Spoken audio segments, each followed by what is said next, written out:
Perkenalkan, saya Izel Mutia Intan Azhara sebagai Ketua PUS. Saya Ica Triana Pravita sebagai Bendahara PUS. Saya Niki Sahanaya sebagai Pemasaran dalam PUS. Saya Nurwada Mawati sebagai Sekretaris. Saya Ramadia Musa sebagai Publikasi. Saya Syekh Sutarto sebagai Dokumentasi. Di sini kami akan mempresentasikan tentang rencana usaha siswa dengan konsep 3P. Pelatihan Pertama, kita akan mempresentasikan mengenai apa sih produk yang kita dapatkan atau yang kita hasilkan selama periode kita, yaitu periode 2024-2025. Di masa jabatan 2024-2025, kami telah menghasilkan banyak produk. Contohnya, dalam kurs kita, kami menghasilkan produk aksesoris Bali. Di sini bisa dibaca bahwasanya aksesoris Bali yang telah kita buat terbuat dari bahan dasar yaitu busa eva. Aksesoris ini bisa digunakan ketika ada upacara adat, tari-tarian, dan kemudian bisa juga menjadi sistem persewaan. Kita sewakan kepada khalayak umum melalui media sosial seperti IG, TikTok, YouTube, dan lain-lain. Pengertiannya yaitu aksesoris tradisional yang digunakan oleh perempuan Bali dalam berbagai upacara adat. Nah, hal yang terpenting adalah alat dan bahan yang kita gunakan. Alat dan bahan yang kita gunakan dalam pembuatan aksesoris tadi yaitu busa eva, kertas, mani-mani, bunga palsu, lem tembak, tali, gunting, dan pensil. Cara pembuatannya yaitu yang pertama, menggambarkan sketsa hiasan kepala pada kertas HVS. Lalu gunting sketsa yang sudah digambar. Selanjutnya kita cetak sketsa tadi di busa eva. Kemudian setelah dicetak di busa eva, maka kami akan memotong busa eva tersebut sesuai pola.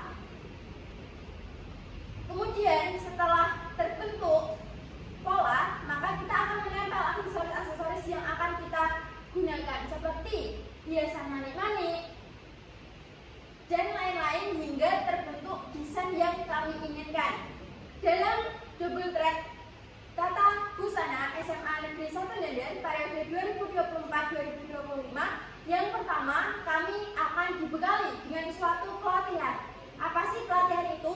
Jadi saya jelaskan sedikit. Pelatihan ini adalah pelatihan yang diberikan oleh trainer kita di SMA Negeri 1 Denden.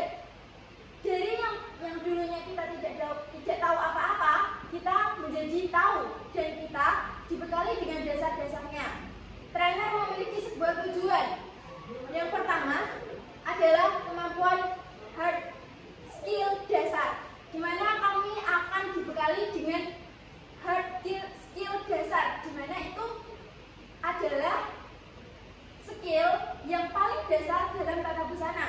Kami diajari bagaimana caranya membuat pola, kemudian sampai bagaimana cara-cara dasar mengoperasikan mesin jahit.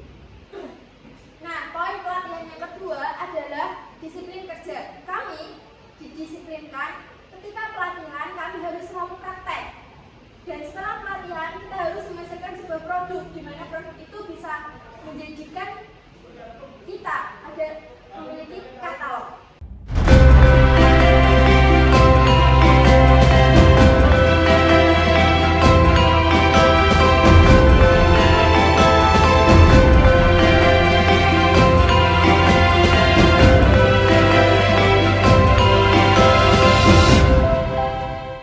Yang ketiga adalah kesadaran mutu. Kesadaran mutu ini memiliki arti bahwasanya kita sadar bahwasanya kita terus belajar lebih baik dari pelajaran yang kita dapat.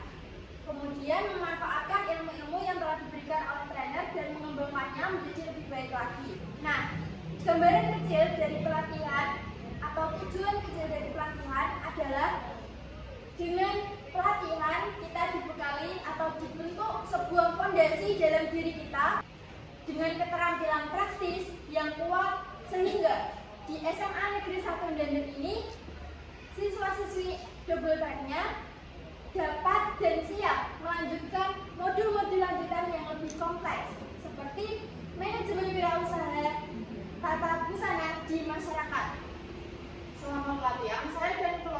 belajar banyak hal baru.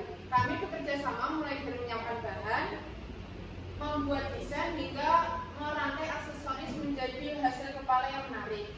Awalnya memang agak sulit, tapi lama-lama kami terbiasa dan jauh lebih terampil.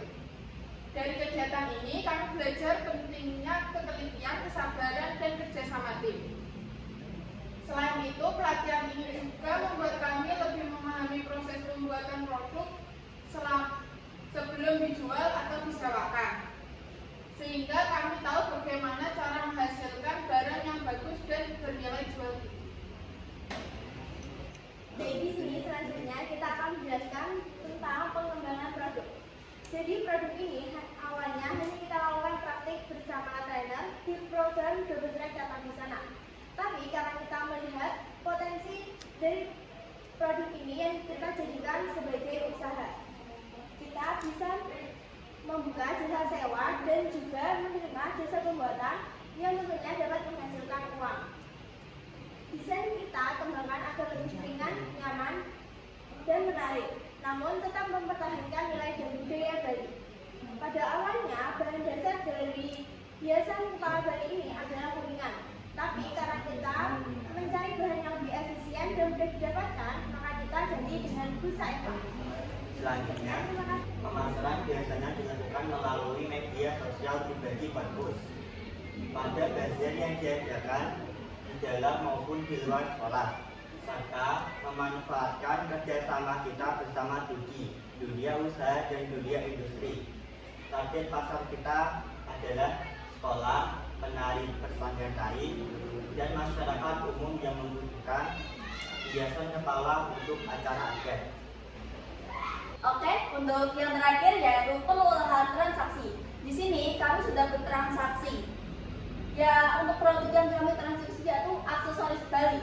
Jumlah pesanannya yaitu 5. Kita sudah mempunyai pesanan atau persewaan sejumlah 5. Jika per bijinya atau per bijinya itu kita jual harga 50, untuk laba kotor atau omsetnya yaitu 250.000 dan laba bersihnya 50.000. Nah, di sini tuh ada keuntungannya. Untuk keuntungannya, kami menyewakan barang 5 pieces atau setara dengan harga 250.000. Ini memberikan pendapatan cepat atau omset kotor seharga 250.000 yang membantu menutupi biaya operasional harian. Untuk kerugiannya sendiri, biaya operasional yang tinggi seperti yang terlihat 200.000 biaya operasional memangkas laba kotor 250.000 menjadi hanya 50.000. Ini menunjukkan efisiensi bisnis masih rendah.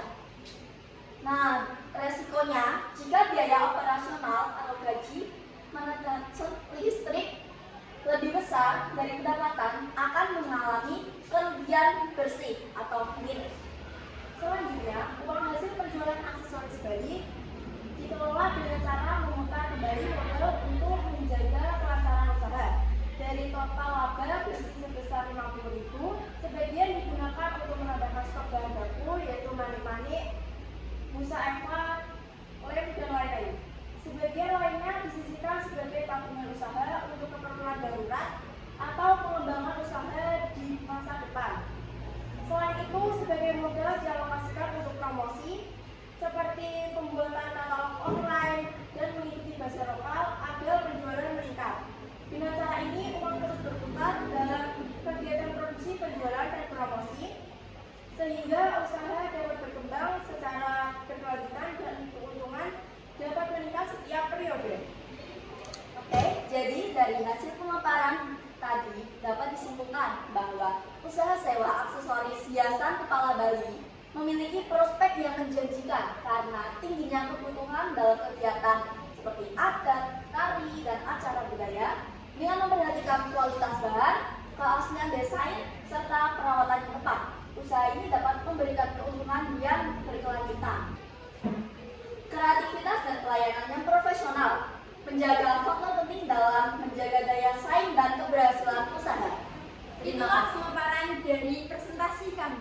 Harapan kami, semoga setelah mengikuti program Double Track di SMA Negeri 1 Nender ini, terutama DT Busana, semoga kami bisa memanfaatkan ilmu dengan sebaik-baiknya dan mencoba untuk terjun dan membuka wirausaha di masyarakat.